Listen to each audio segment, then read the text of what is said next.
To my channel. আমার ছোট্ট রুমা সোনা চ্যানেলে তোমাদের সকলকে স্বাগত জানাই, অনেক অনেক ভালোবাসা। আশা করি তোমরা সকলেই ভালো আছো, আর আমিও খুব ভালো আছি। আর তোমাদের সাথে নিয়ে ব্লগটা স্টার্ট করছি।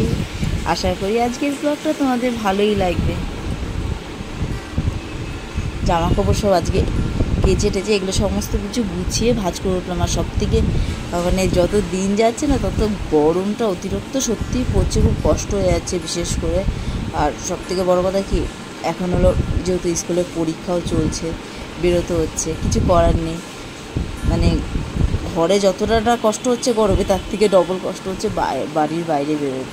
মানে বাড়ির বাইরে বেরিয়ে ছেলেকে ওইখানে, তারপর ওইখান থেকে শ্বশুরবাড়ি গেলাম, শ্বশুরবাড়ি সারাদিন ছিলাম, তো ওইখানে কোনো কাজ মাজ করতে হয়নি, এটা ঠিকই। তো ওই বাড়িতে খাওয়া দাওয়া করে ঠেরে আসলাম, তাও কটা বাজে, তাও মানে বিকেল হয়ে গেছে আস্তে আস্তে। তো ওখানে সারাদিন সময় কাটালাম, সব সময় তো যাওয়া হয় না, তাও ছেলের বলতে গেলে ছেলের বায়নাতে যাওয়া হয়েছে। তো একটা দরকারে কাজে গেছিলাম, তো ওইখান থেকে শ্বশুরবাড়িতেও ঘুরে আসলাম, সারাদিন ওইখানেও সময় কাটিয়ে আসলাম। সময় কাটিয়ে এসে তারপরে বোঝোই তো ঘরে তো তারপর কাজকর্মগুলোই থাকেই, তো হঠাৎই যাওয়া হঠাৎই আসা।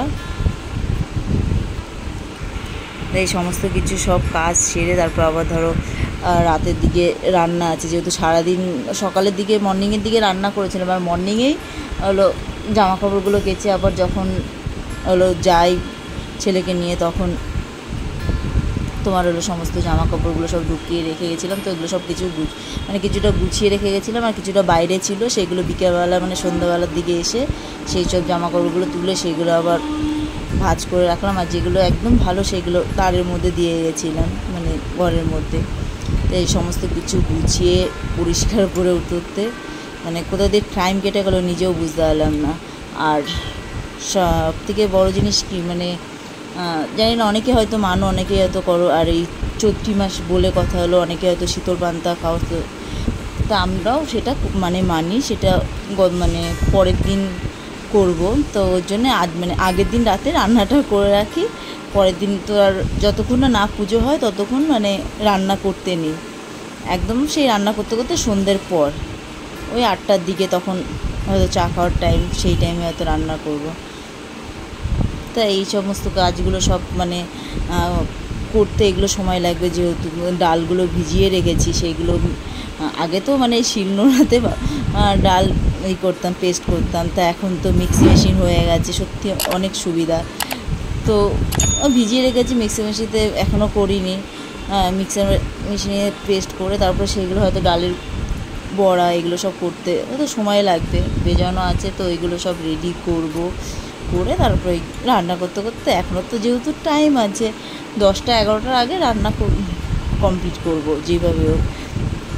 আর তার মধ্যে ধরো একটু পাঁপড় ভাজা আর শুকনো লঙ্কা আর গন্ধরাজ লেবু হলে আর কিছুই চাই না, আর একটু আলু ভাজা, কেউ আলু সেদ্ধ হলো করে, কেউ আলু ভাজাও করে, তো আমি আলু ভাজাটাই পছন্দ করি।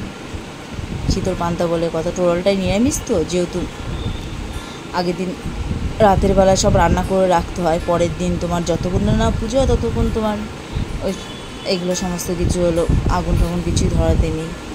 যাক এই জিনিসটা মানি। তারপরে ঘরের মানে এতটা মানে কি বলবো কষ্ট হচ্ছিলো গরমের জন্য না, ভীষণ কষ্ট। মানে দেখো যতটা ভাবি যে এসিটা মানে না চালানোর মতো না, তাও গরমে থাকা যায় না, তাও এসিটা হলো চালাতে লাগে। আর এসি তাও ভাবলাম কি যে এগুলো একটু হালকা ধুলো পড়ে রয়েছে, তো এসি তো রাত করে তো চালানো হয়, দিনে চালানো হয়ই না, যেহেতু গরমের জন্যেই হলো রাতটা চালাই বেশিরভাগ, আর দিনে চালাই না। কেন, এখন পরীক্ষা চলছে, তো গরম ঠান্ডা গেলে তখন আবার অসুবিধা, তা ওই জন্য আমি বললাম এখন গরম যতই পড়ুক একটু টেবিল পাখা আছে, সিলিং পাখা আছে, তো এইগুলো চালাই, তো রাতের দিকেই চালাই। তো এইগুলো একটু পরিষ্কার করো না, উপরটাও না, আর কভার পরানো ছিল, তাও কভার খোলা হয়েছে, তো তারপরে দেখো ধুলো টুলো এইগুলো মানে নোংরা হয়েছিল, তো এইসব ওই ফুল ঝাড়ু দিয়ে, ছোট্ট হাত ঝাড়ু দিয়ে এগুলো দিয়ে একটু পরিষ্কার করলাম, যতটা হলো পরিষ্কার করা যায়। আর সুতি কাপড় টাপড় থাকলে কী হয় বলো তো, এগুলো দিয়ে হয়তো মোছামুছি করলে আরও ভালো পরিষ্কার করতে পারছিলাম না, সত্যি গরমে খুব কষ্ট হচ্ছিল। যতটা হাত পেয়েছি তাও টুল নিয়ে ততটাই হলো কাজগুলো করেছি। আর এগুলো বোঝা যায় না, একদম হালকা, মানে কি দূর থেকে হয়তো বোঝাই যায় না, কাছে গেলে তখন বোঝা যায় না এই জায়গাটা হালকা ধুলো পড়েছে, ওই জায়গাটা হালকা। আর এতটা মানে কি বলবো, মানে এত পরিষ্কার করার পরও কীভাবে এত ধুলো জমে যায় মানে বোঝাই যায় না। মানে সামনাসামনি গেলে কাছে একদম মানে কি দূরবীন থেকে দেখতে হয় যে কোথায় ধুলো জমেছে কোথায়। তারপর এদিকে টিভির ওই সাইডগুলো একটু ওইগুলো দেখলাম যে ফুল ঝাড়ু দিয়ে কাজ হবে না, এগুলো সুতির কাপড় দিয়ে এগুলো মুছতে হবে, একটা একটা করে ধরে মুছতে হবে। আর তার মধ্যে একজন হবে না, একজন ধরতে হবে, একজন মুছতে হবে। তো ওগুলো ইলেকট্রিকের জিনিস, তো ওই জন্য আমি আর হাত দিলাম না ওই জায়গাটা। মানে উপর দিয়ে যেটুকু পারলাম সেটুকু করলাম। ওই যে এসির ধরো কটমট ওইদিকে লাগানো আছে, ওইদিকে ইলেকট্রিকের বোর্ড আছে, তো ওইগুলো মানে শুকনো কাপড় দিয়ে ভালো করে এগুলো মানে ইলেকট্রিকের লাইন থেকে এগুলো সব তারগুলো খুলে নিয়ে সব একটা একটা করে মুছতে হবে, না মুছে ওই উপর দিয়ে এটুকু মানে পরিষ্কার করা সেটুকু করলাম। মানে কীভাবে এত ধুলো জমে যায় নিজেও বোঝা মানে খুব মুশকিল। মানে তারপর তো কি গরমের মধ্যে না জানলা তো খুলেই রাখতেই হয়, আর জানলা না খুলে রাখলে হয়ও না। আর এই টাইমটাই না শুকনো ধুলোটা এলো বেশি অতিরিক্ত থাকে। তাও এমন না যে পরিষ্কার করি না, ডেলি না এইসব ধরো ফোন টোন রাখি, চার্জ দিই, রিমোটগুলো থাকে, এগুলো সব পরিষ্কার করা হয়, তাও ধুলো জমে যায়। মানে এক টাইম যদি পরিষ্কার না করি আর এক টাইম হলো দেখা যায় না। আর যেহেতু আমার ওই সাইডটা গোপালের হলো জিনিস থাকে, তো ওই জন্যে ওইগুলো তো ডেলি ধরো গোপালকে ঘুম পাড়ানো, গোপালকে ওঠানো, ওইসব মানে গোছানো, ওই সাইডটা সবসময় মোছা হয় প্রতিদিনই। তাও মানে নোংরা হয়ে যায় পুরোটা, হয়তো সবসময় যখন হয়তো স্নান করা আগে একবার একটু পরিষ্কার করে গেলাম, আবার হয়তো তখন হয়তো না পারলে হয়তো সন্ধ্যার পর হয়তো করলাম, এরকমই।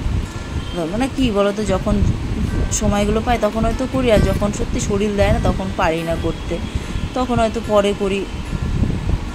তারপরে দেখো তো ঘরে তো কাজকর্ম থাকেই, রান্নাবান্না, হ্যাঁ কোথাও গেলাম তখন হয়তো রান্নাটা করতে হলো না বা কাজ করতে হলো না, করতে এসে বাড়ি এসে তো সেইগুলো করতে লাগে। তোমাদের সাথে গল্প করতে করতে সমস্ত কাজও সারা হয়ে গেল, তোমাদের সাথে গল্প শেয়ার করে নিজেকেও খুব ভালো লাগে, ওই জন্য গল্প করি। আর ব্লগটা যদি তোমাদের ভালো লাগে তাহলে লাইক শেয়ার সাবস্ক্রাইব অবশ্যই করো। তোমরা ভালো থেকো, সুস্থ থেকো, গুড বাই।